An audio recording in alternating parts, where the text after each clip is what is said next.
So for Arsenal, as an Arsenal fan, this might be a bit biased, but I'm gonna say Victor Gyökeres was our best signing, and this is why. All Victor Gyökeres has to do is score like he only has to score like 18 goals in all competitions. Like that's all he would have to do because and if usually with Arsenal, our goals are kind of spread around the team. Like there was a season we had Martinelli, Odegaard, and Saka as our top scorers. Gabriel Jesus was like fourth, so I don't rate Gabriel Jesus. I think he's horrible. Not horrible, but he's definitely not good enough. I don't know what's up with him. And yeah, I just think Gyökeres has a lot less that he needs to do in order to be a successful signing for Arsenal. He just has to score when it's important. So um, yeah, so for me, Victor Gyökeres. And he had 102 games played for Sporting, 97 goals and 28 assists. I mean, that's crazy. And if you look at his FB ref right here, I mean, the numbers don't lie, right? He's got high XG. He's got pretty high expected assisted goals. He's got lots of shot creating actions as well for a striker. So he's not he's able to do something with the ball if it's not scoring goals. Like he can pass. Like I'm recording this after game week 6, and obviously against Manchester City he didn't do much, but against Leeds, very fun to watch. I actually really liked him, especially that solo goal he did where he cut in on his right foot. Very cool. Yeah, I think Victor Gyökeres is definitely Arsenal's best signing. You could argue it's Eberechi Eze, but I think it's Victor Gyökeres. As a fan, I would just pick Gyökeres. Aston Villa, it's Harvey Elliott. I think Aston Villa, especially, yeah, I dated the episode, so dude, those guys are really struggling. It's really sad, actually. I don't even know like what is the solution for them. They've scored one goal and it was like a banger, so I don't know if that's representative of anything really. The team just doesn't look like it's firing on all cylinders, and I think it's because of the lack of like really like needle moving signings. I mean, what could you really pinpoint this like decline of Aston Villa on?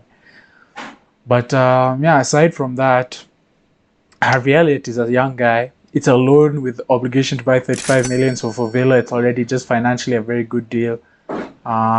He's only 22 and he's already won a lot of major trophies in football. So I think this could be a great signing for Aston Villa. And he's also full of potential. The guy has shown like time and time again that he can he can play. And I remember when he scored that goal against PSG, you have to wonder a guy who's not been getting into the team is scoring such important goals. I think it means he has character, and he earned his move to Liverpool anyway. So I think Harvey Elliott, a lot of people don't understand just how good this guy could be. And look at his FB ref. I mean, FB ref isn't the end all be all, but look, his per 90 stats are crazy for like an attacking midfielder or a winger. Like, look at this. He's got lots of shot creating actions, lots of shots total. He's got high XG. Not a particularly good dribbler, which is interesting. I used to think he was, but apparently not.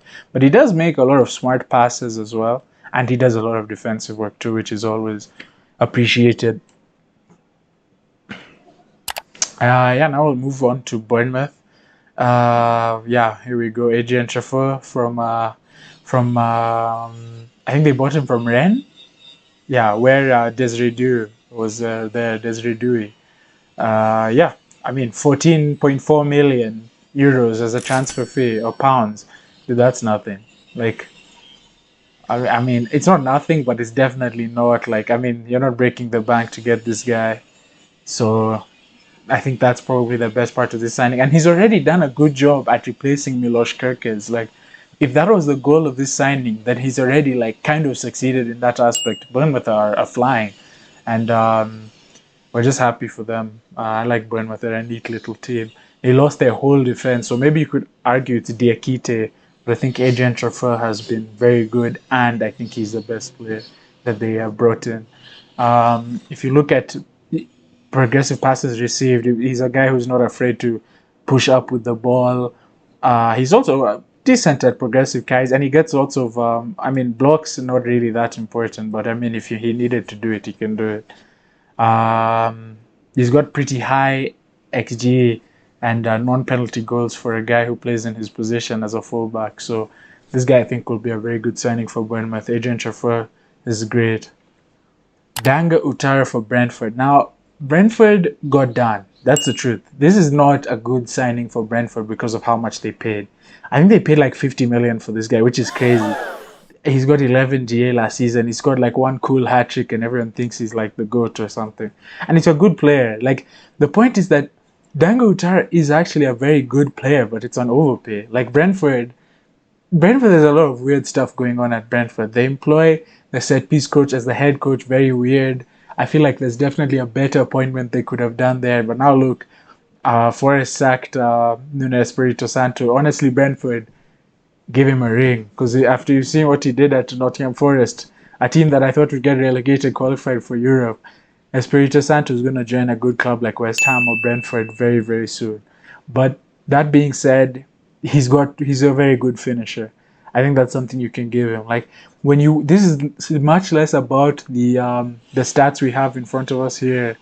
What are they called? The his FBref stats. The guy is just a tidy finisher. Like, last season, he became like, I mean, he was a second choice striker, and he came in to fill in for Evan Nilsson, and he was great. Like, he was even like kind of fun to watch, and he can play as a striker or as a winger, and he does so much defensive work. And you have to admit, his name is kind of cool, Dango Utara. It sounds like a cool, like, I don't know, he sounds like a cowboy or something. It's sick. And look at his progressive carries and successful take-ons. I mean, dude, that is crazy. A guy can dribble, man. And then look at, I mean, defensive work is always going to be appreciated by any coach. So yeah, I think Dangotara is. I mean, Brentford made a few signings. I don't know anything about Anthony Melambo or Michael Coyote. I think those are like the two other guys they signed. I think they signed Jordan Henderson. That's whatever. But yeah, I think this is a good signing for Brentford, even though they completely overpaid. Now we have Olivier Boscali. I think that's how you say it. Yeah, two-time champion with PSV.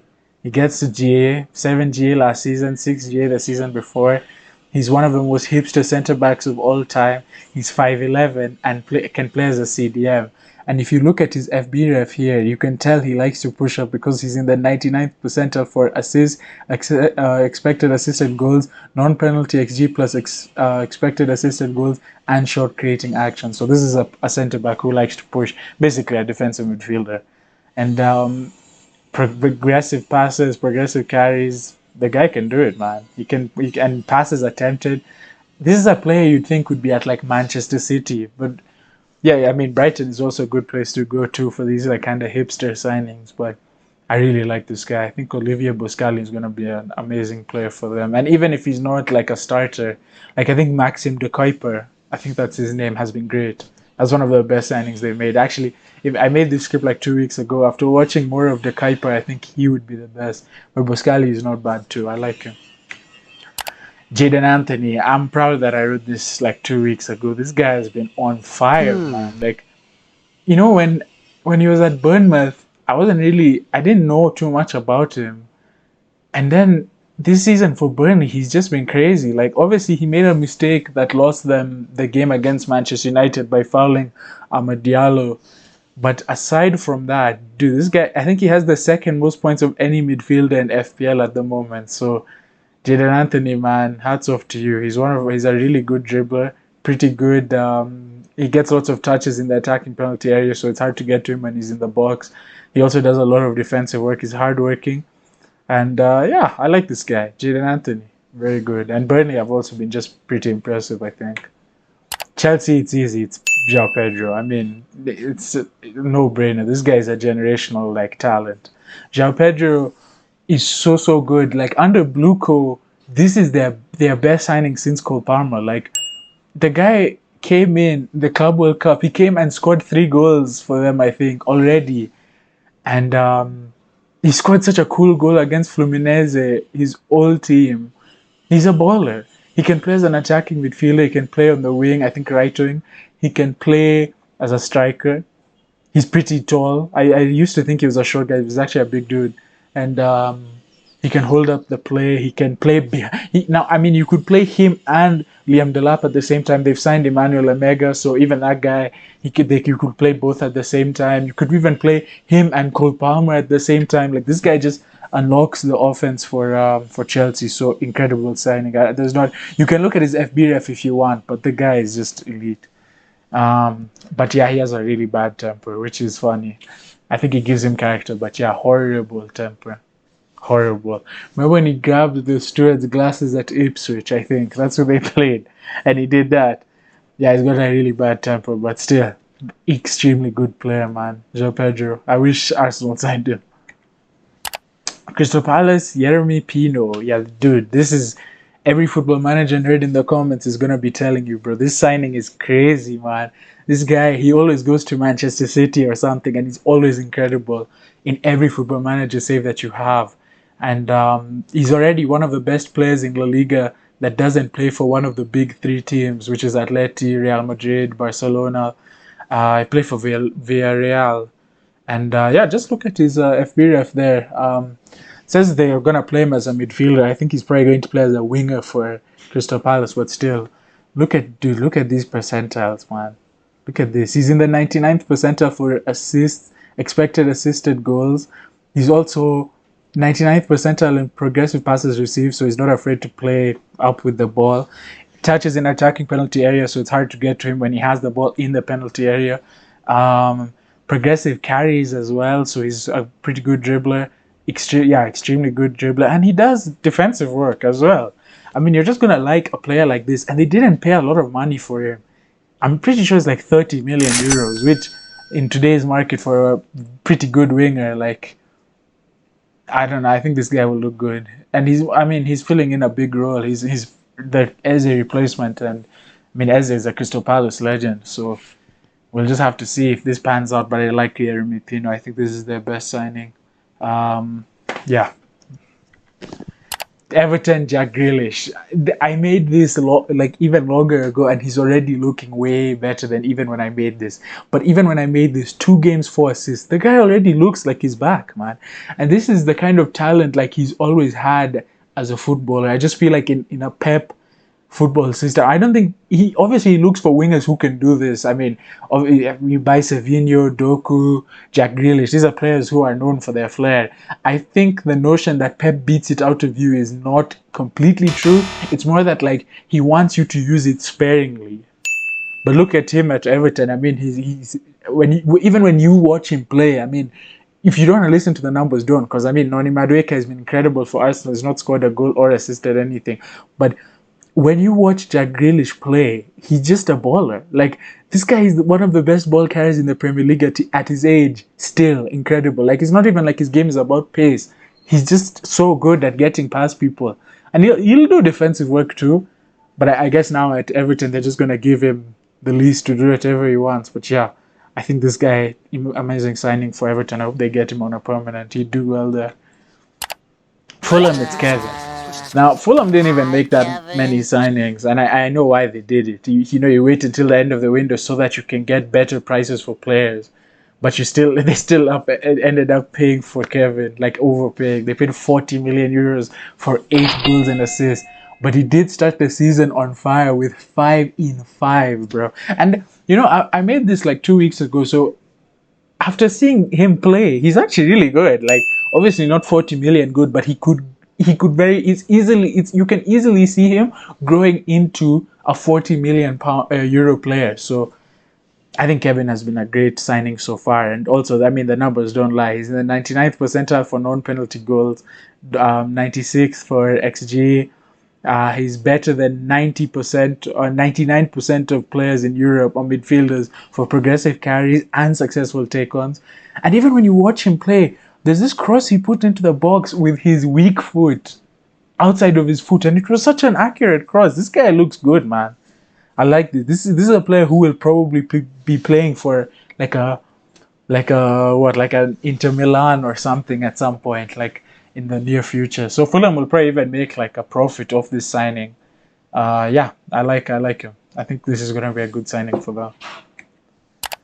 Leeds Anton Starch. Yeah, this it's easy. I mean, the guy has already like I made this a while ago, and dude, he looks incredible. I'm pretty sure he scored a free kick the other day, and he's looked great. I mean, you can look at his FBref there. Defense as a defensive midfielder, this is extremely good output. So, yeah, I think this is just a great signing. He can also play as a centre back if they want to use him there. Leeds have looked just way better with him on the pitch, and he also scores goals, which is interesting. So, I like this. This is good. I wish Manchester United had signed this guy. They really struggle without this kind of midfielder. Liverpool, it's Milos Kerkez. Don't look at the FBref. FBref is good. Stats mean more than the eye test personally. Like eye test, I mean, it exists, but like if all the footballers you watched looked good and scored no goals or got no assists, would your team even be winning? I mean, it's not about the eye test, it's about stats. But Milos Kerkez is just a good player. Like he's good. He has good XG. He's a good ball carrier. He's very good at picking out interceptions. And for 45 million, 22 years old, Hungarian international, second best Hungarian player easily. Yeah. I would have probably put Isaac or Wirtz here, but they're just too expensive to be considered best signings. I guess Ekitike has an argument to be here because of how good he started, but I didn't think Ekitike would be as good as he's been. I didn't think he'd score so many goals. I thought it would be more his general play, but dude, this guy is great. I'll probably make a video about Ekitike. He's a very interesting player to watch. Manchester City, yeah, it's easy. It's Tierney Reindeers. Yeah, this is the Kevin De Bruyne replacement. So obviously he's stepping into a role that's going to be hard to fill, and you probably won't fill it. But he's looked good so far. I mean, his debut was really cool, and then everything since then has just been okay. But still, very good player. He's a mostly a 10, but he can play as an 8. He's one of the Netherlands' best players. He can carry the ball. I mean, look at his FBref. It's got lots of green. I didn't know he didn't do that much defensive work. I always had it in my mind that he did. But I guess not. But yeah, look at this. Very good at carrying the ball. A Pep team requires everyone is very good at carrying the ball. So this is a perfect Manchester City signing. Um, Very good at successful take-ons. Gets lots of touches in the attacking penalty area. Uh, yeah. Short creating actions. He can make a few good passes, good pass completion rate. It's a good player, man. I'm jealous that they got him. He's really cool. Manchester United's easily Bryan Mbeumo.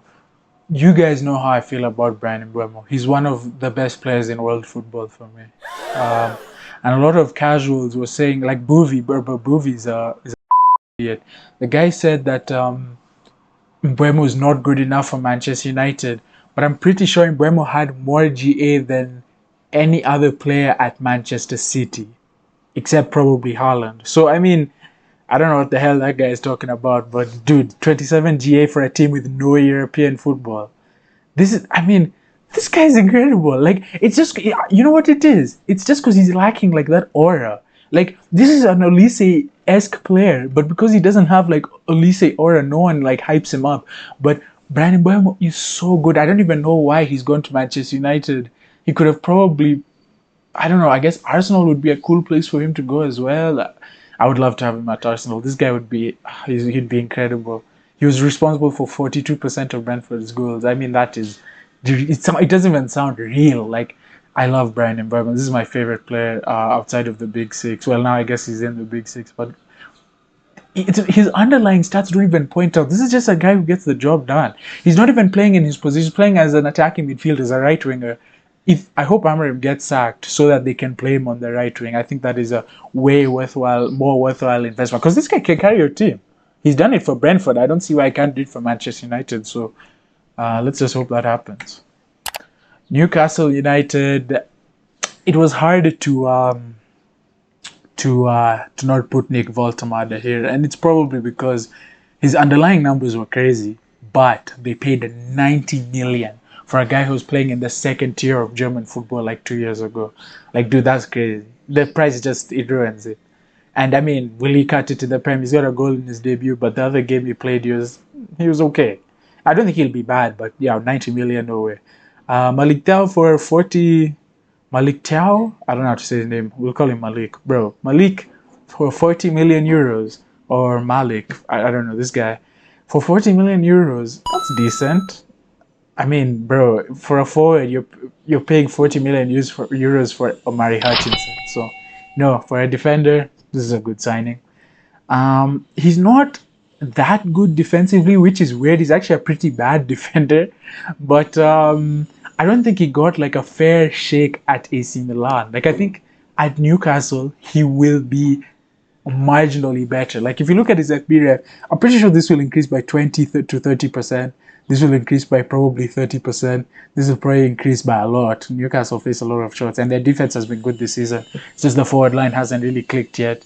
He gets aerials. He's a good passer, good at progressive passes too. He's got decent assists, expected assists. I feel like they should try him as a defensive midfielder. I don't know. I feel like that would work. But yeah, I think this guy is probably their best signing. Nottingham Forest, it's Douglas Luiz easily. This guy was Aston Villa's best player 2 years ago, and now he's at Nottingham Forest. And Nottingham Forest, by the way, it's an absolute clown house. I don't know why they signed Ange Postecoglou as the new coach. That is one of the worst appointments I've ever seen. But it's already not working. So once he took them out of the Carabao Cup, they're just drawing games. I'm pretty sure they'll lose their next game. I don't know who they're playing, but either they lose or draw. Ange is just not a good Premier League coach. And if they think he's going to win them the Europa League, just look at who Spurs had to play in the latter stages of the Europa League. It wasn't like the most advanced competition ever. Yeah, it wasn't that impressive. You beat the worst Manchester United team ever. It's not that impressive. Like, Ange is just not a great coach. Like, I just do not see Forest going anywhere substantial with him, especially with all the cool signings that they've made. Sack that guy as soon as possible and get yourself a really top-rated coach for your kind of level. Like, try and get Edin Terzic or Mauricio Pochettino, something like that. I don't get Ange Postecoglou. That's utter woke nonsense, bro. Yeah, Douglas Luiz. What can I say? You were there. He was at He was in Manchester City. He was in Villa. He's one of the best midfielders 2 years ago for Villa. So, I mean, who is saying this deal is anything but a great deal? Yeah, it didn't work out at Juventus, unfortunately, and I think his girlfriend left, which sucks. But at least he's at Forest. They like him at the City ground. He's not even played much for them, I don't think, which is weird. Probably better than a lot of their players, but Tottenham, it's Kevin Danzo. Bro, few people know how good Kevin Danzo is. And you know when they were making an emergency signing to sign him, I don't think even they knew how good he would be. Like, dude, for 25 million euros, this is an incredible deal. Like, he was good for them last season. He's been great this season. Under, what's his name? Thomas Frank.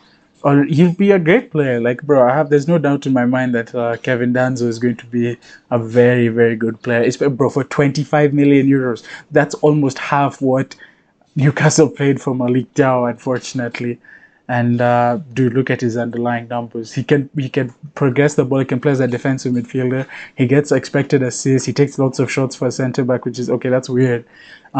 He's not a great tackler, but he gets interceptions. He gets clearances. He wins aerials. He can even take people on. Weirdly, he can carry the ball. He's a very good bro for 25 million. Incredible signing. West Ham, it's El Hadji Malik Diouf, bro. Dude, this guy is crazy. Bro, you see him in Football Manager and he's pretty good, but bro, in real life, he's also really good. Like, bro, West Ham have looked like horrible, but this guy has looked good. Like, this has been a good signing for the he scored 7 goals last season and had 2 assists. He has 2 assists this season already. 3 games into the season, when I made this, he had 2 assists. And look at all that green, bro. He's good at everything. He wins aerials. Look at. He's a forward-thinking defender. Like, this is the future of wing backs, bro. Like, if Manchester United needed a left wing back, this would have been awesome. Like, before they got Patrick Dorgu. I think Patrick Dorgu has been very good this season, though. But look at this.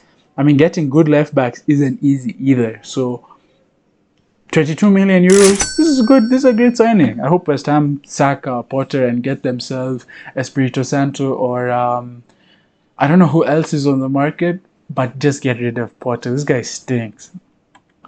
And Wolves, here we are at the end. We've got Wolves. Tolu, Arokodare. I think this guy scored his first goal for the club recently, if I'm not wrong. I'm going to quickly check that. I'm going to check that right now. Let's see. I think he did. I mean, hopefully he did. I like this guy. Yes, he did score a goal for them. He scored a goal in the Carabao Cup. Yeah, this is, bro, 17 goals, no penalties, 22 GA in 30 games for Genk.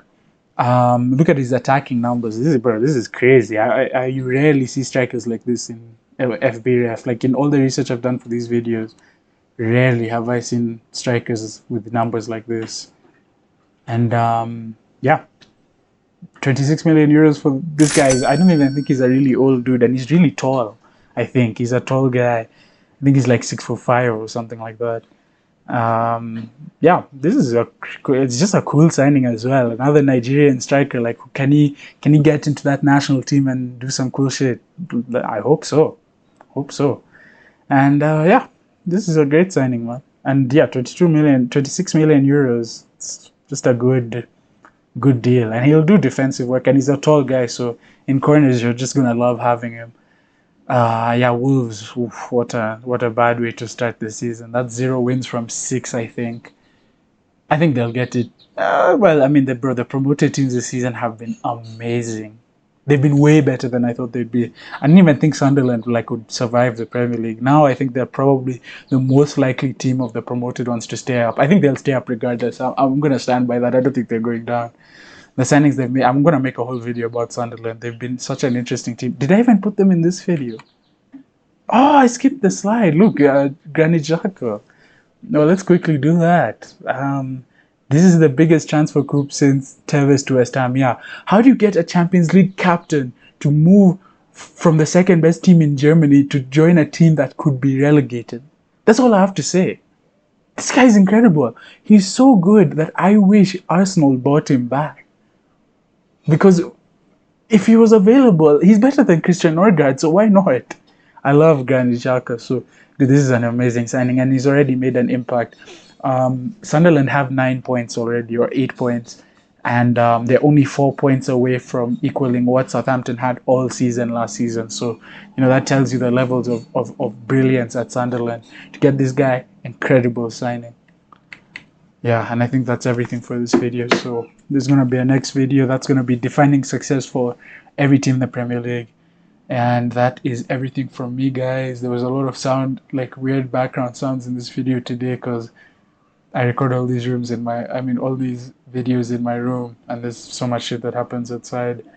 Like, there was some construction, there was someone washing stuff, like right outside my room. But just ignore them. If you have any suggestions for a video you want to see, leave it in the comments.